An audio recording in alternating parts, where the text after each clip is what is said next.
What's up, you guys? I trust that you're good. I just had a good meal just now, not so long ago.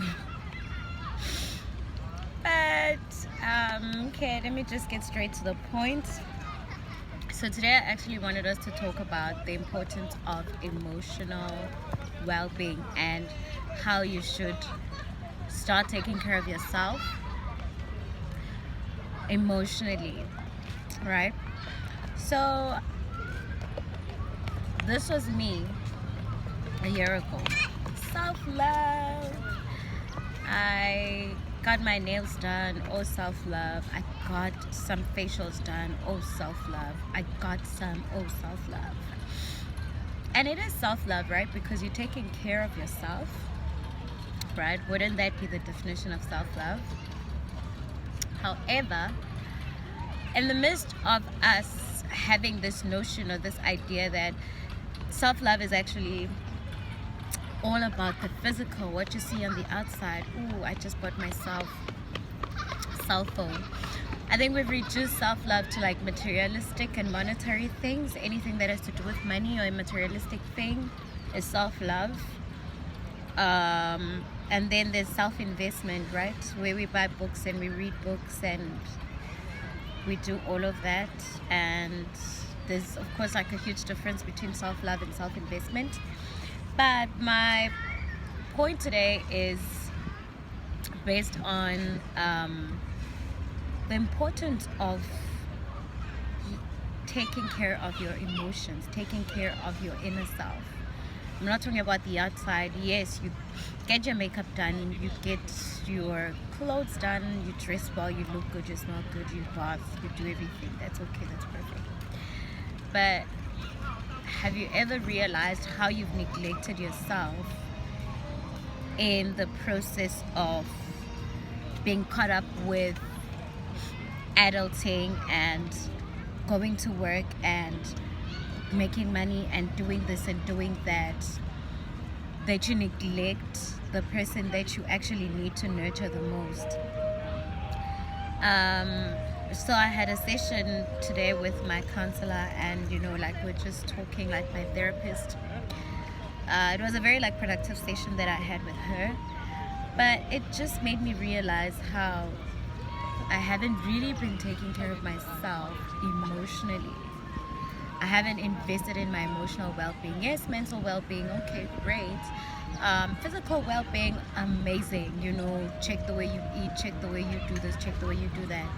But I've never actually given myself time to sit down and nurture this young girl, this young emotional girl inside of me, to actually come out and grow and be at this particular point. Have you realized, sometimes you'd find yourself in a position where you're like, okay, my life is really going well, I'm getting everything that I want, materialistically so, physically so, in the world that we see, but the spiritual part of it, the emotional part of it, you'd feel like, I feel like there's just something missing, or I feel like there's a void, and you're in hopes that okay, you'll get one day, you'll get better every single day, but it actually never does, right?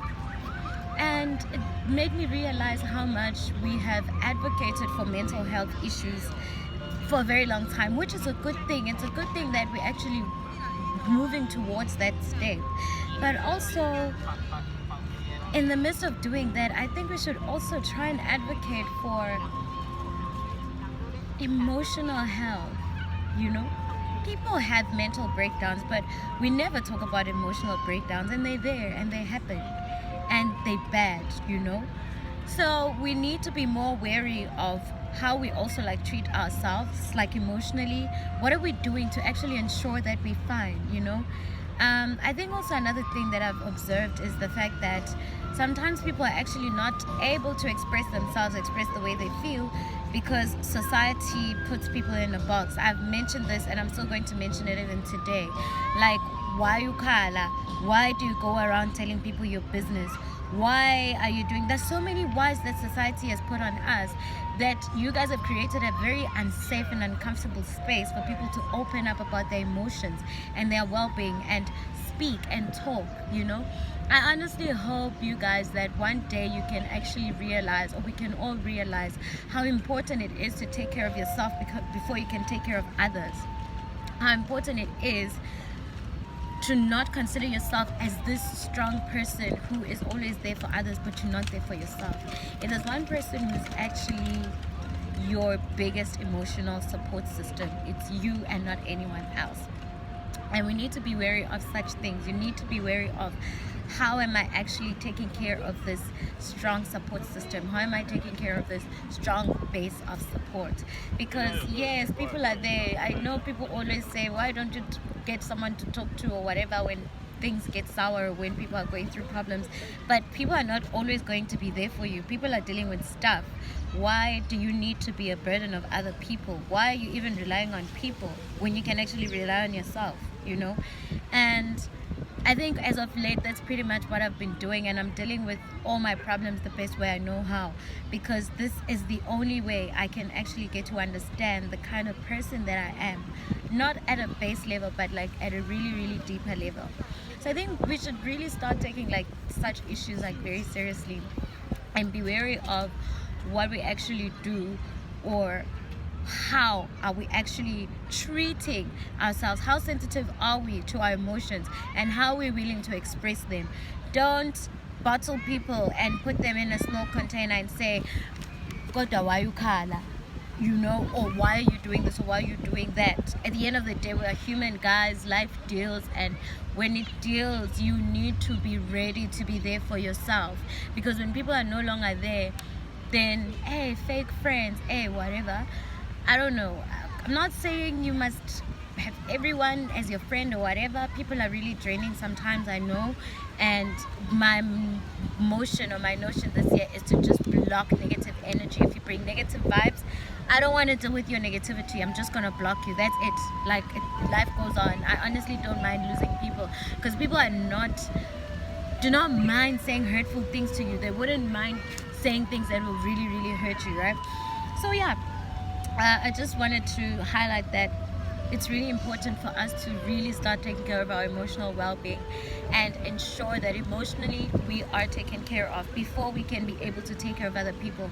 Because also we become so consumed in taking care of others, in taking care of others' emotions and ensuring that they find, that we neglect our own, right?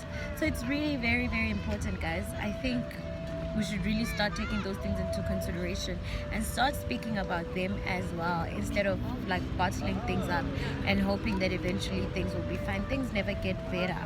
You will find yourself at the age of 40 dealing with problems you experienced when you were like 5 years old or 6 years old, you know, and because you never actually got to deal with that, right? So yeah, I think that's really what I wanted to say for today. I hope that you guys are having a wonderful day, because mine was really like very productive.